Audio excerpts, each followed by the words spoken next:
Details of these are coming your way shortly. To stay with us.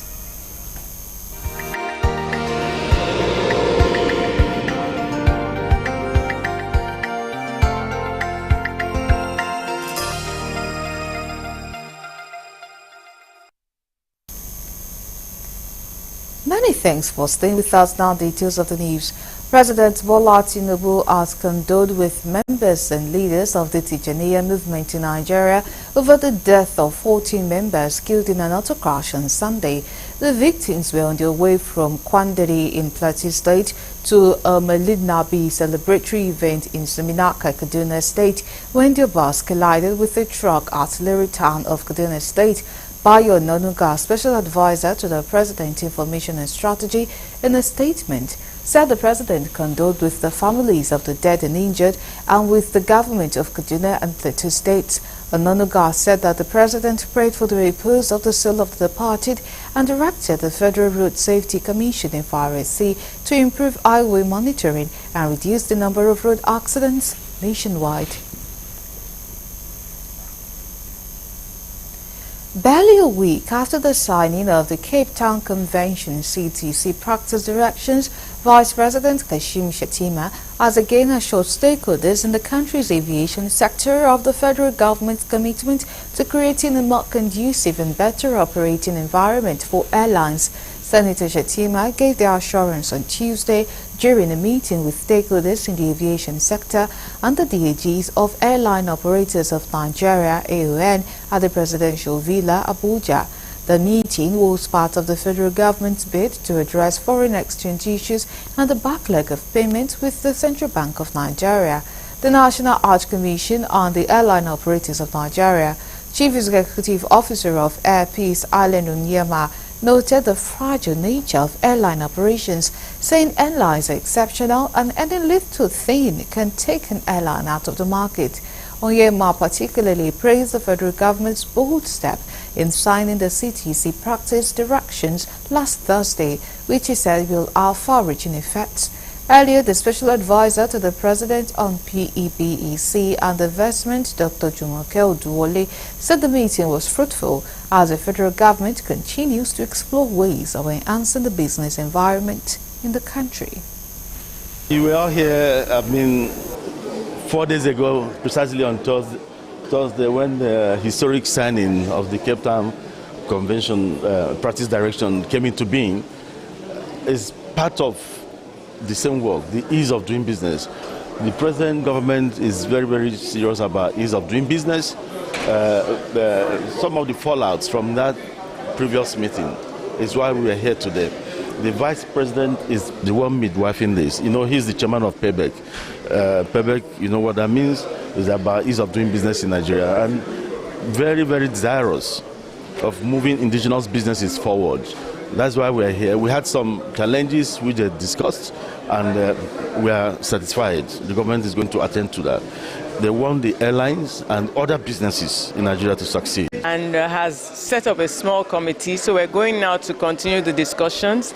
It was a productive one. All the agencies that were involved in some of the issues that were raised by airline operators last week were present, and some was also delegated to the Honorable Minister of Finance. The Honorable Minister of Aviation is also keeping close tabs on this. But because His Excellency has put such an importance on this, on supporting Nigerian businesses in aviation and other sectors, there was another company in another sector in attendance.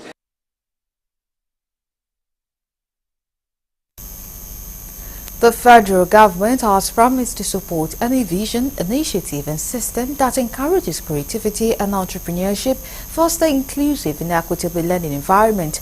The Minister of Education, Professor Tahir Mamman, who gave the assurance at the 2024 Annual General Meeting of Principals of Federal Unity Colleges held in Abuja, added that the administration would engage citizens and prepare students for a rapidly changing workforce. Correspondent Kuluju completes the story. Professor Tahir Mamman, who was represented by the Minister of State for Education, Dr. Yusuf Sununu, said the theme of the meeting, entrepreneurship education, a panacea for self-reliance and development, could not have come at a better time considering its importance to national development. He stressed that as the global economy continues to evolve, governments must continue to invest in teacher training and development, embrace technological and digital learning, enhance curriculum relevance and rigor, and strengthen partnership with communities and industries. The DOT project encapsulated all our mission and vision in getting candidates that will be self-reliant and be able to promote not only entrepreneurship, but be able to participate in global competitiveness in labor. The DOT project entails data repository for all our schools, students, and teachers.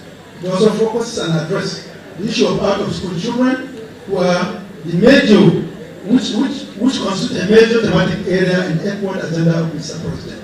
The minister urged all stakeholders to embrace the vision of entrepreneurship education and work together to create an ecosystem that supports innovation, creativity, and risk-taking. Earlier in a remark, chairperson of the Federal Unity Colleges, Dr. Idowu Olabisi, decried the dwindling resources allocation to Federal Unity Colleges going by the state of the economy.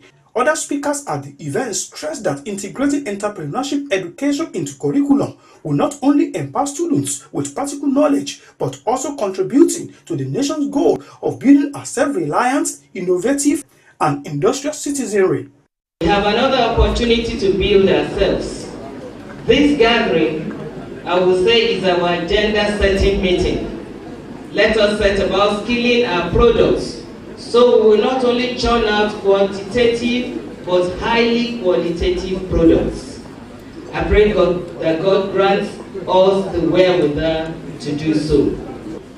Federal Unity colleges have long been pillars of educational excellence in Nigeria, serving as models of unity, diversity, and academic achievements.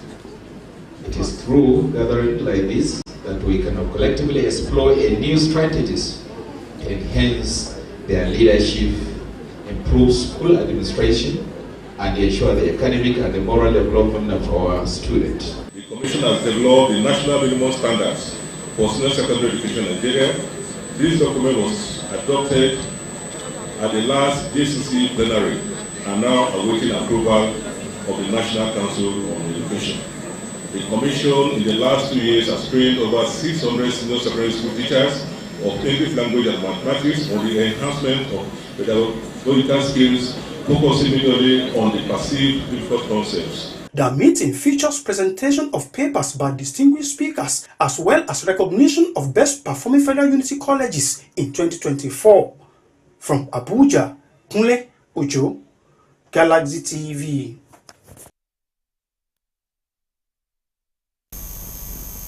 The federal government has expressed concern that despite significant efforts to create equal access and opportunities for learning and employment, persons with disabilities continue to face persistent challenges in accessing education and economic opportunities at the Africa Regional Conference on Equal Opportunities to Access to Higher Education in Abuja. The Minister of Education, Professor Tahir Merman, emphasized the collective responsibility of government, institutions, and civil society to ensure inclusivity. Professor Ishaq Oloyede, JAMB Registrar, called on the National Assembly to establish a center for supportive services for persons with disabilities, saying this center would provide essential technology and policies aided by organizations like JUG to make life and study easier for people with special needs. Let me stress that education is only one side of the coin. People with disabilities must have access to economic opportunities. There are skill qualification and potential warrants. For this reason, we have to create opportunity between institutions of the education industry and government to develop ways that will take persons with disability from education to employment. We call on the National Assembly, nay the federal government of Nigeria, to establish and attach to the National Commission for Persons with Disability a center for supportive services for persons with disability. This center should be well equipped with at least one branch in each of the geopolitical zone of the Federation. What we are looking for are design language. We are appealing to the government who design language to be an second language in Nigeria, so that our hard impairment also will be fully part of the Nigerian community. Thank you. While declaring the event open, the Speaker of the House of Representatives, Honorable Tajuddin Abbas, who was represented by the House Leader, Honorable Julius Nyombere, promised to support initiatives that provide opportunity for citizens with disabilities. He said the commitment is crucial in promoting inclusivity and equality for individuals with disabilities, ensuring they have equal access to education, employment, and healthcare. As we all deliberate on the best way to ensure equal opportunity for all, be assured that the National Assembly will continue to support initiatives that aim at providing opportunities for citizens to reach the potentials of the youth. In other words, the highest points of their productive and creative abilities. Education is a cornerstone of personal development and societal progress. For persons with disabilities, access to equal education, quality education, is not merely an aspiration but a fundamental right. It is through education that we can bridge gaps, dismantle barriers, and pave the way for success. Our objective is to create educational environments that are not only inclusive but also adaptive to the diverse needs of all students.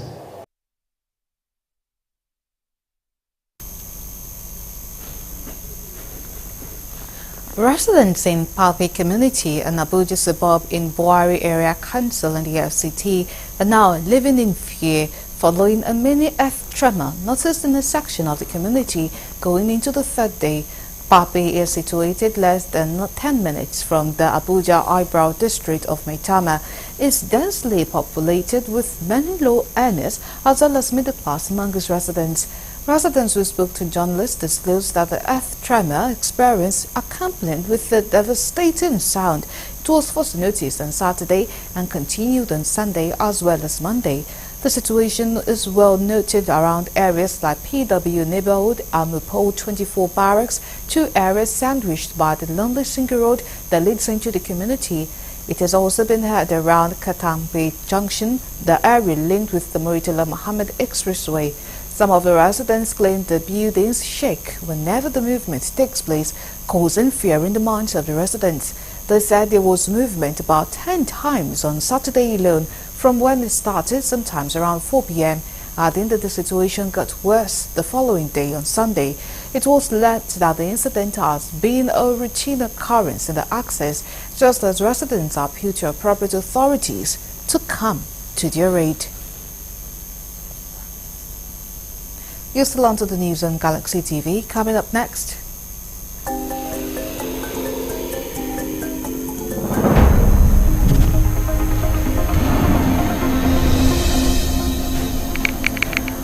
Advertising Regulatory Council of Nigeria, ARCON, sets to hold the 2024 edition of National Advertising Conference. Details of that and more coming out of the break. Do stay with us.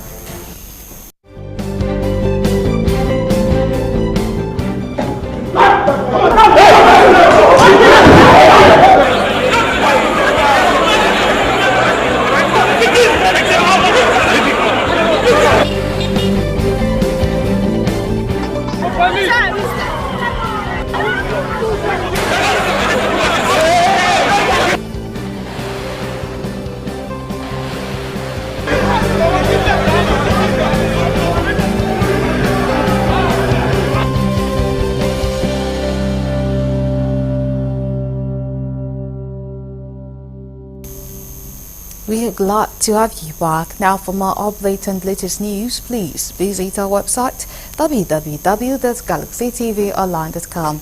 Connect with us on our X handle at Galaxy TV. Subscribe to our YouTube channel, youtube.com/Galaxy TV News. You can follow and interact with us on our Facebook page, facebook.com/Galaxy TV. Remember to follow and tag us on our Instagram page as Galaxy TV. You can also avail our eyewitness feature via WhatsApp. If you have breaking news around you, simply share your story by sending short clips or videos of the news on 0818-6666-669. Our social media platforms are user-friendly and can always accommodate your live updates and comment, as you can easily scan our IG QR code.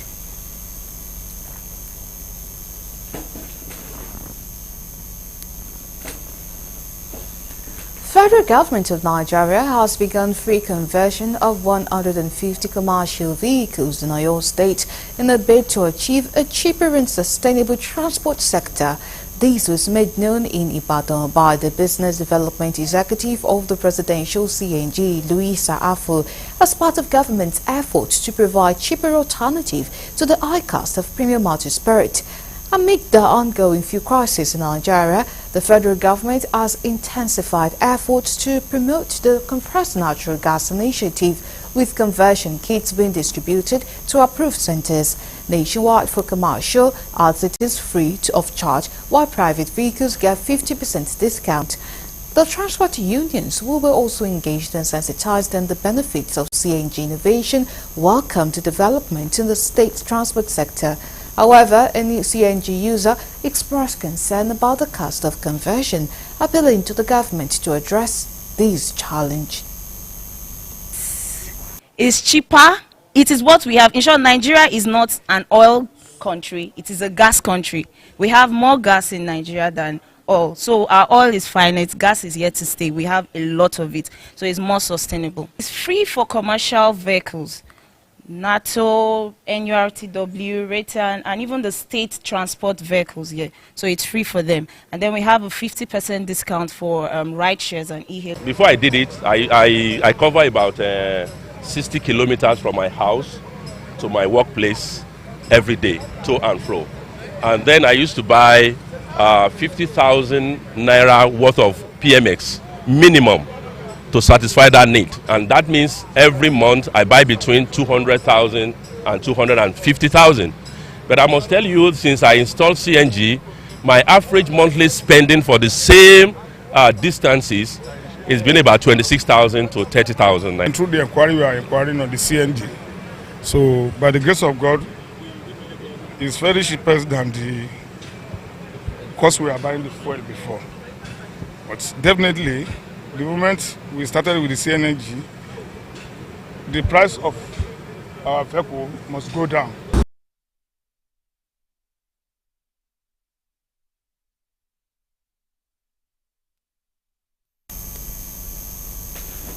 And to health-related matters, at least 7 people have lost their lives to a cholera outbreak in Yola North local government area of Adamawa State, while 71 others have been hospitalized.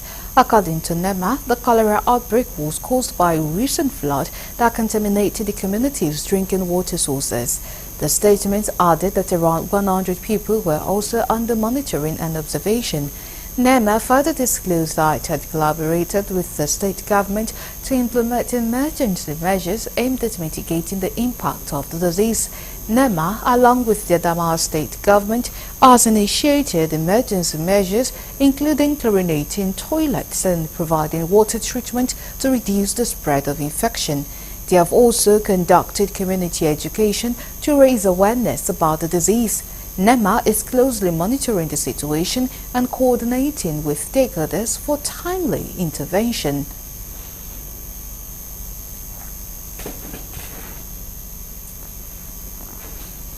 Central Bank of Nigeria has confirmed that it will sustain its ways and means advances to the federal government at a 5% limit for the fiscal year of 2024 to 25.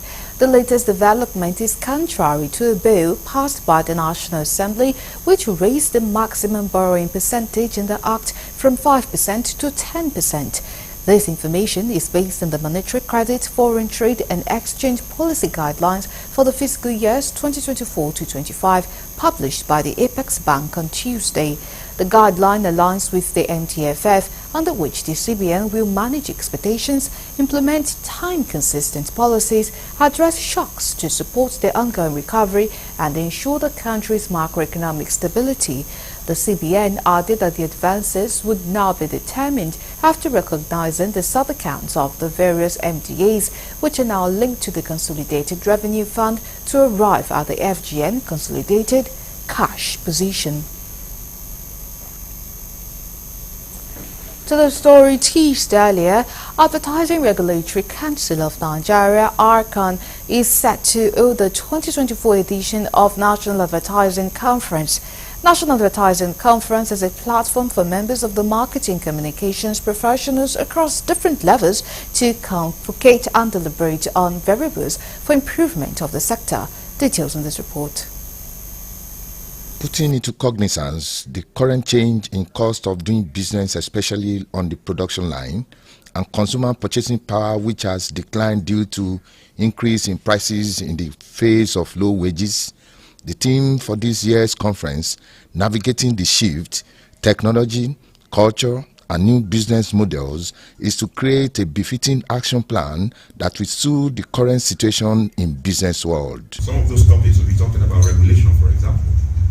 And you're going to have people who are going to have different opinions about regulation, right? The key word is engagement. And engagement is not negative. There's nothing confrontational about engagement.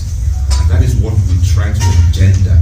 And the regulator is open to, to those kind of discussions and changes. Speaking about the importance of the conference and its sustainability, the Director General ACON, Dr. Olalikon Fadolapo, said the conference has the wherewithal to champion new cause for improvement of the sector, and it will be sustained. We continue to do agenda setting.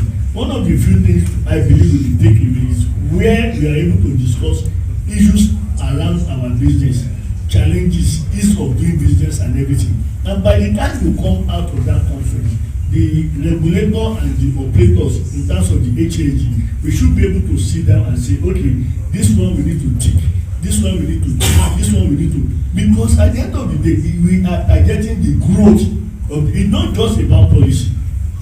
It's about how do we move our industry from point A to point B. Various sets of organizations are expected to speak at the conference, and it will hold at Abuja, the capital territory of Nigeria, between 13th and 15th of November. From Lagos, this is Lebi Joseph reporting for Galaxy TV News. Nigeria's First Lady has inaugurated the first 240 members of the Young Farmers Club in Nigeria.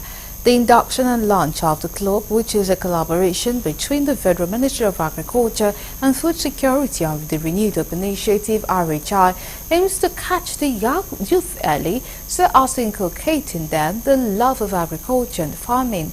At the event, the First Lady said the aim of the Young Farmers Club Nigeria is to catch them young by making farming more appealing to the pupils and students. Tinubu said that the pupils are not just teaching them how to farm, but also nurturing a generation that will transform the agricultural landscape, imbibe modern farming techniques, and ensure that Nigeria remains self-sufficient in food production in line with the food security drive of the administration of His Excellency President Bola Tinubu. Earlier in his remarks, the Minister of Agriculture and Food Security, Senator Bubakar Kyari, noted that the initiative will enhance the interest of the young in agriculture as a career. He urged the newly inducted members to take pride in their choice of being members of the club, as they represent an important group of people responsible for feeding Nigerians. The inductees knitted in their club uniforms were administered the pledge by the minister and then presented with their membership cards and farming tools by the First Lady Oluremi Tinubu. Today, the launch of the Renewed Hope Initiative Young Farmers Club Nigeria, in collaboration with the Federal Ministry of Agriculture and Food Security, awakens in me a nostalgic feeling of hard work and productivity as a noble virtue. The song we just heard essentially means that our land is known for farming. Anyone who does not work will steal.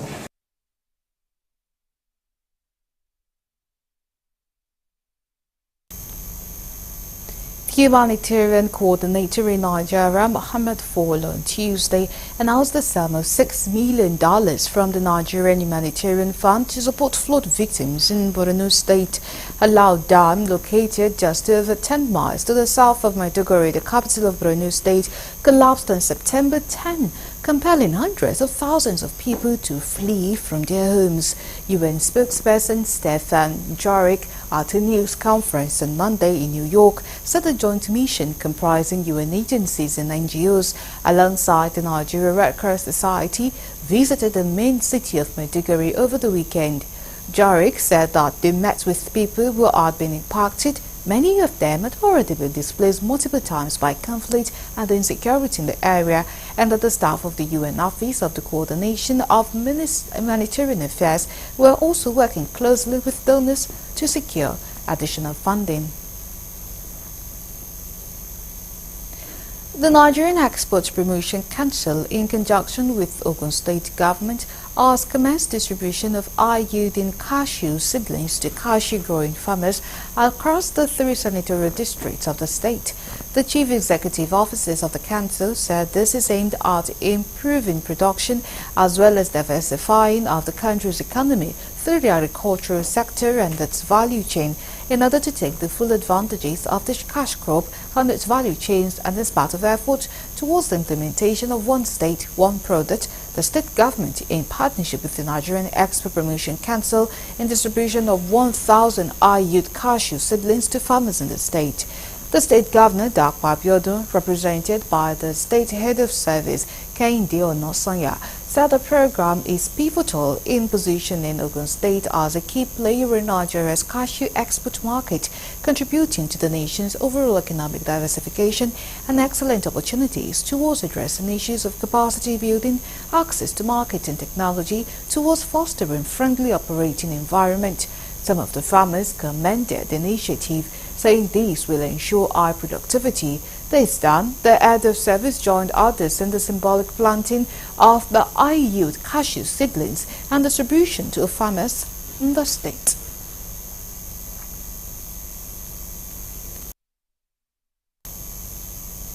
Now to security-related matters, the Chief of Air Staff, Hassan Abubakar, has disclosed plans to deploy a quick response wing to the northwest region of the country to enhance military presence in vulnerable communities.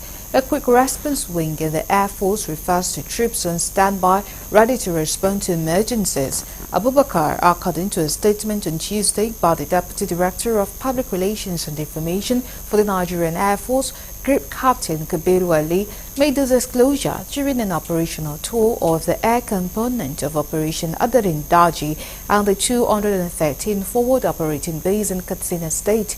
He revealed that NAF has intensified airstrikes against criminal elements in the northwest and is working to deploy a quick response wing to increase military presence in vulnerable communities.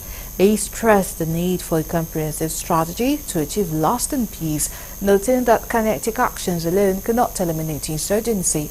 Ali added that Abubakar also assured the state governor, Diko Rada, that his men would cook with wild cook of no Rada, expressed confidence that the efforts to protect farmers and increase military presence in high-risk area would ensure a safe environment for the next harvest season. Still on security, no fewer than 2,740 suspects have been arrested in the last 1 month by officers of the Nigerian police force across the country. The suspects, according to the force public relations officer, Muyiwa Adejobi, were arrested in connection with armed robbery, kidnapping, homicide, unlawful possession of firearms, rape and defilement, courtesan and other sundry crimes. Correspondent Kulojo reports that the total number of firearms recovered includes 185, with a total number of 4,087 ammunition of various caliber of weapons recovered from suspects. 111 vehicles recovered, while 129 kidnapped victims were rescued. Not only that, 248 firearms, 6,702 ammunition of various calibers have been recovered. 107 vehicles recovered and 97 victims rescued.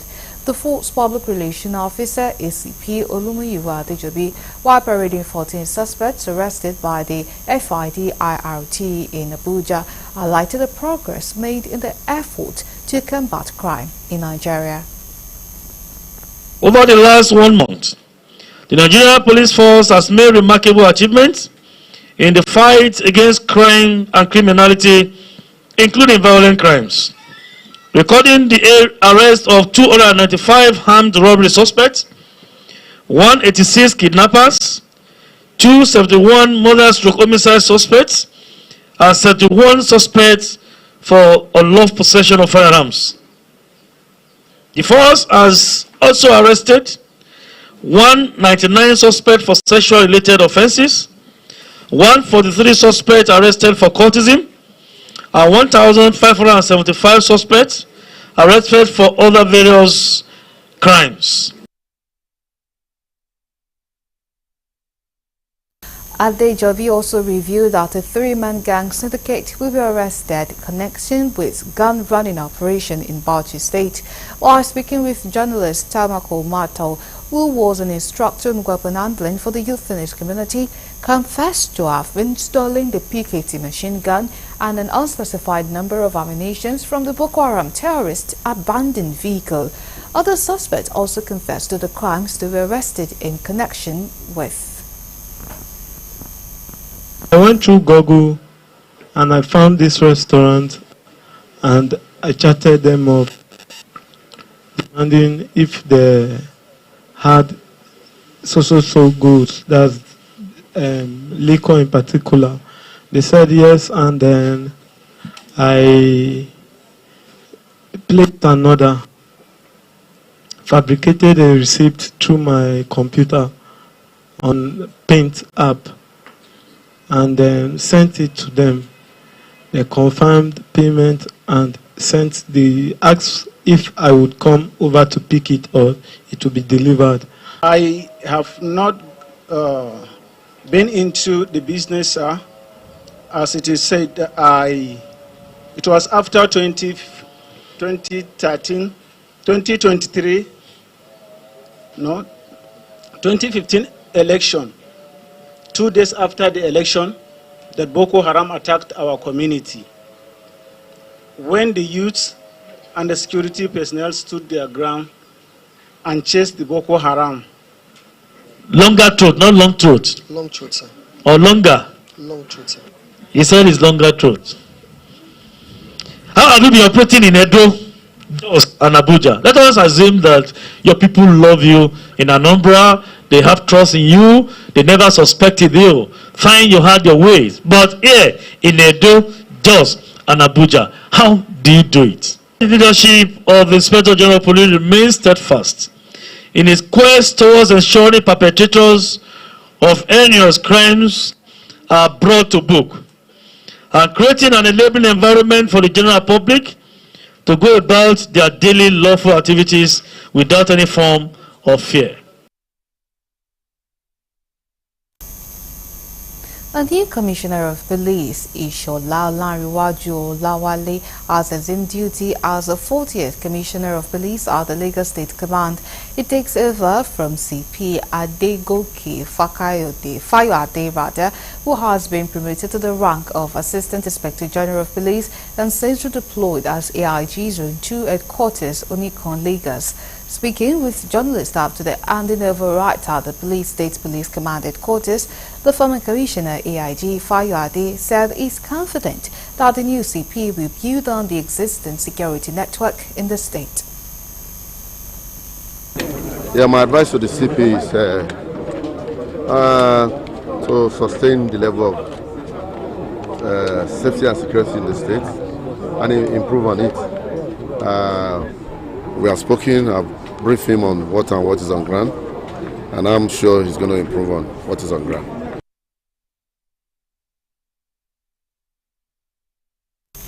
AIG Fayoade also said there will be improvement in security architecture of Zone 2 of the Nigeria Police that comprises of Lagos and Ogun Commands, where he's been deployed as the Assistant Inspector General of Police.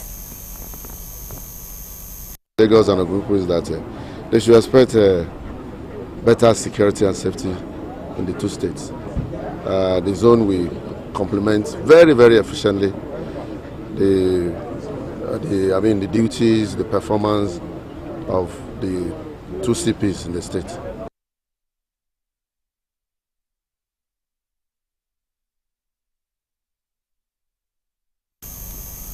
Still on security, police in Delta says it has arrested 5 suspected kidnappers terrorizing the Delta community of Ebu in Ughelli South Local Government area, as well as 2 suspects with 930 rounds of ammunition in Abo town. In a statement by the State Police Command spokesperson Edafi Bright, made available to newsmen, said the suspects were arrested by a crack team of the Anti-Crime Patrol attached to the Ughelli Area Command and Abo Division. According to the police, the operatives stormed the hideouts of the suspected kidnappers and arrested them through credible intelligence.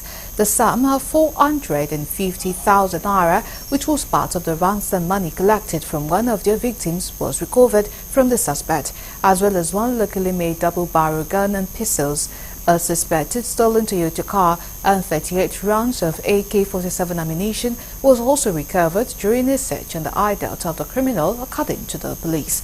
The Delta Police Commissioner, CP Olufemi Abaniwanda, reiterated the command's resolve to clamp down on criminal elements infiltrating the state from neighboring Anambra State, while also promising not to relent in the fight against criminality. Ahead of September 21st governorship election in Edo State, the state governor, Godwin Obaseki, says he is pleased with the assurance by the Inspector General of Police, Kayode Egbetokun, in providing adequate security during the elections. Governor Obaseki made the disclosure during a stakeholders meeting at the Government House in Benin City, the Edo State capital. The governor, who went into the meeting over the failure of his party to sign the peace accord, said the renewed commitment of the Inspector General of Police and the Independent National Electoral Commission (INEC) has built his trust ahead of Saturday's election. Now to other stories. The Coalition of Energy Reform Lawyers and Activists, SELA, has accused the Nigerian National Petroleum Company Limited (NPCL) of undermining private effort towards resolving the crisis in the oil and gas sector of the economy. It also accused the company of frustrating the Dangote refinery's effort in addressing Nigeria's energy crisis. SELA claimed that NPCL spread false information about Dangote's refinery pricing, saying they sold PMS at 868 naira per litre to frustrate the operations and perpetuate fuel subsidy scams. The spokesperson of the coalition, Okwadan, at a press conference in Abuja, said NNPCL's actions are part of a larger regime of corruption targeting local refineries. He accused NNPCL's lack of transparency and accountability in crude oil management, preferring to import substandard PMS from abroad, which benefits only a selected few. The NNPCL's deliberate attempts to undermine Dangote refinery reveal a disturbing commitment to perpetuating a culture of fraud and deceit within the Nigeria oil industry. Instead of supporting local initiatives to address perennial fuel supply and pricing issues, the NNPCL has chosen to disseminate falsehood, foster sabotage, and maintain an environment of opacity and corruption that has bedeviled the sector for the past 50 years.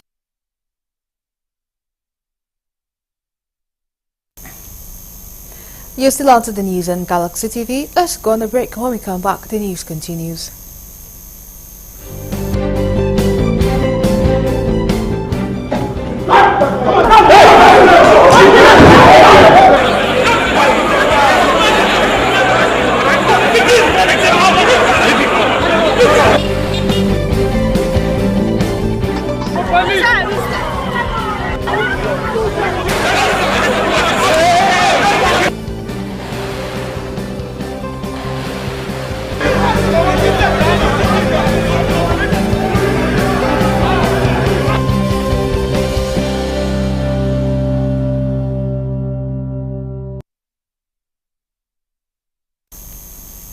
Many thanks for staying with us. Now carrying on with the rest of the stories.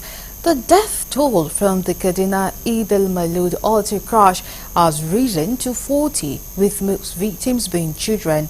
The incident occurred on Sunday when the J5 bus carrying children to celebrate Eid al-Maulud lost control due to overspeeding and overloading, colliding with an articulated vehicle along Saminaka Road in Lere local government area. Confirmed by the Kaduna Sector Commander of the FRSC Corps, Commander Kabiru Nadabo. Initially, the Federal Road Safety Corps reported 25 fatalities, with 48 others injured. However, more victims succumbed to their injuries in hospitals, bringing the total death toll to 40. Kaduna State Governor Uba Sani expressed shock and deep sorrow, offering condolences to the victims' families. He directed the State Commissioner for Health to ensure that the surviving children receive urgent and comprehensive medical care. The Kaduna Sector Commander of the FRSC, Corps Commander Kabiru Nadabo, stressed the importance of road safety, urging drivers to exercise caution and adhere to speed limit to prevent such tragedies. Now we move to the international desk for more news.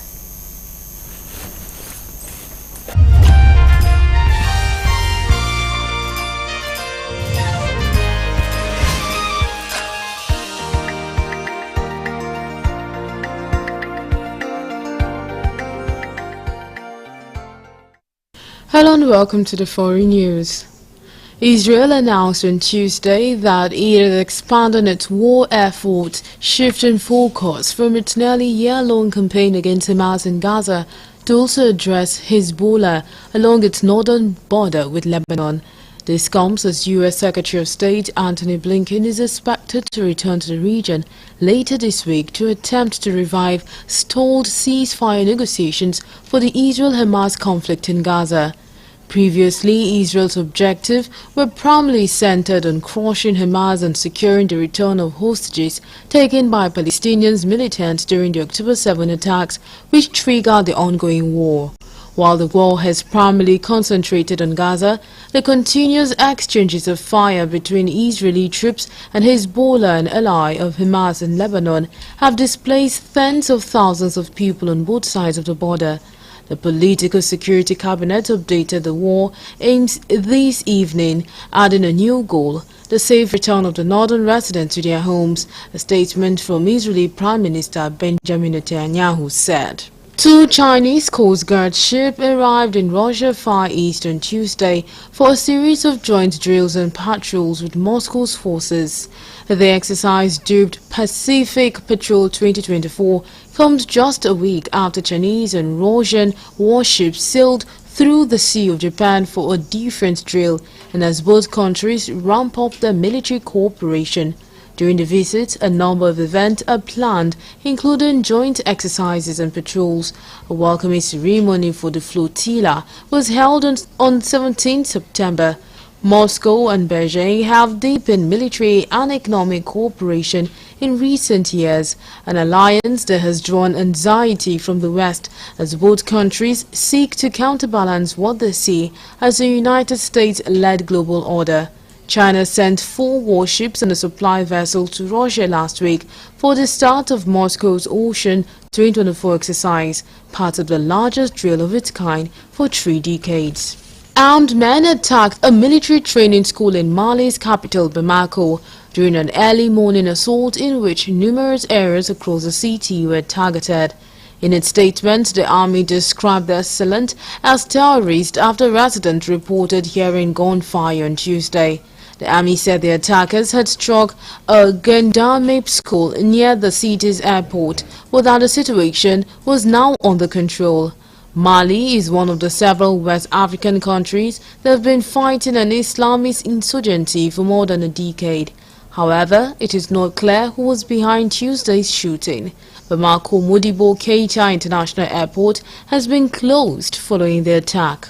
And still in foreign news, a burning oil tanker that was attacked by Yemen's Houthis movement have been towed to a safe area in the Red Sea without any spill, an EU naval mission says. The Greek-owned and flagged MV Sonyon carrying about 1 million barrels of crude was abandoned by its crew after being hit by missiles on 21st August. Houthi fighters later detonated explosives on board, sparking several fires. A photo released showed 3 vessels belonging to what the EU mission described as private stakeholders carrying out the salvage operation protected by a warship. The Sonyon destination was not given, but Saudi Arabia has reportedly offered to help the salvagers offload its oil. It was said that the EU's operation, that the completion of this phase of the salvage operation is a result of a comprehensive approach and close cooperation between all stakeholders committed to prevent an environmental disaster affecting the whole region. Prominent opposition leader and Delhi Chief Minister Arvind Kejriwal has resigned from his post days after getting bail in a corruption case. Kejriwal spent 5 months in jail in connection with a now scrapped alcohol sales policy. He has denied the allegations against him.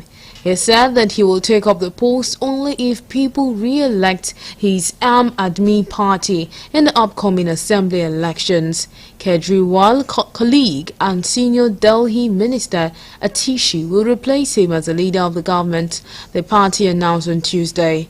Kejriwal had announced his intention to resign over the weekend. He would sit on the chief minister's chair only if the people of Delhi give him a certificate of honesty. And lastly, on foreign news, Facebook owner Meta says it has banned several Russian state media networks, alleging they use deceptive tactics to conduct influence operations and avoid detection on its platforms. They said after careful consideration, they have expanded their ongoing enforcement against Russian state media outlets. Russia, Segodonia, and other related entities are now banned from the apps globally for foreign interference activity, Meta said. The bans are expected to come into effect in the next few days. Russian state media outlets have come under increased scrutiny over claims they have tried to influence politics in Western countries, as well as Facebook. Social media giant Meta owns Instagram, WhatsApp, and Threads. And that's all we have on the foreign news.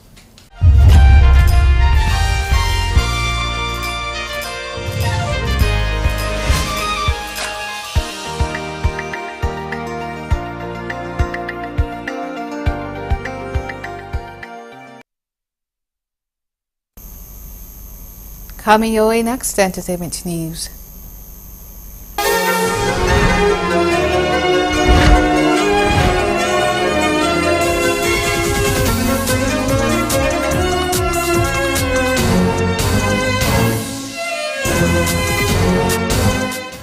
Welcome to Entertainment News. My name is Rose Blossom Mwe. Here are the stories on today's news.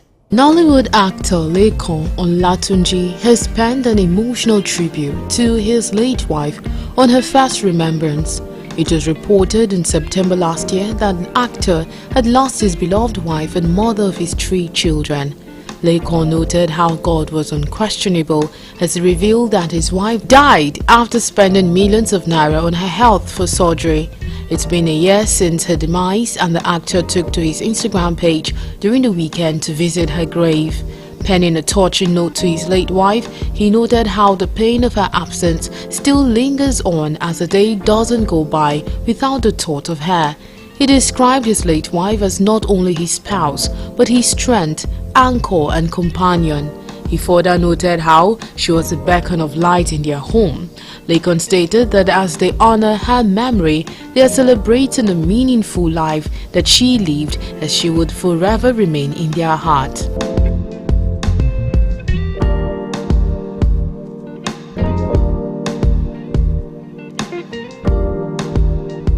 It is raining congratulatory messages for Nollywood actress Lola Margaret as she bags a degree. Taken to her Instagram page, the Yoruba actress shared a photo of her in her graduation gown as she stated that grace found her. colleagues flooded her comment section with congratulatory messages. Lola Margaret will add to the list of celebrities bagging a degree this year.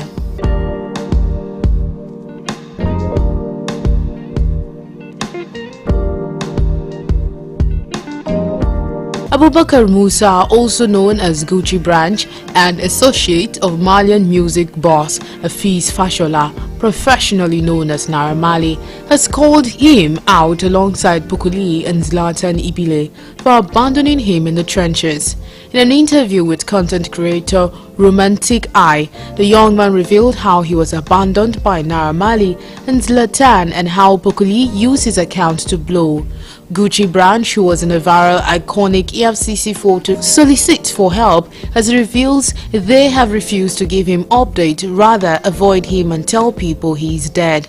During the course of the interview, the interviewer asked him if he still speaks to Davido and Burna Boy, to which he replied they still ask after him, but his associates have refused to tell them where he is. He went ahead to add that Davido can never forget him in this life, and he has also been in a music video with Tiwa Savage.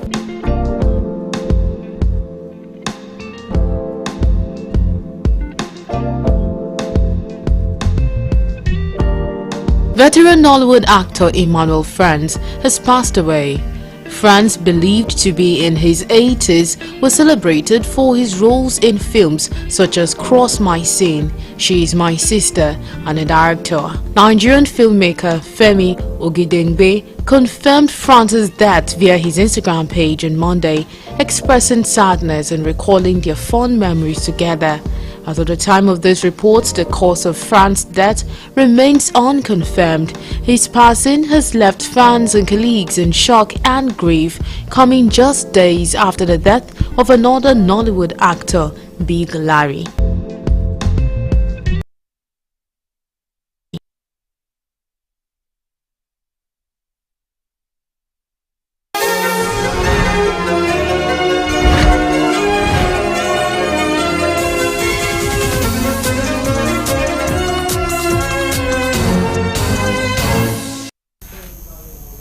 And that is all we are for you. We thank you so much for watching. My name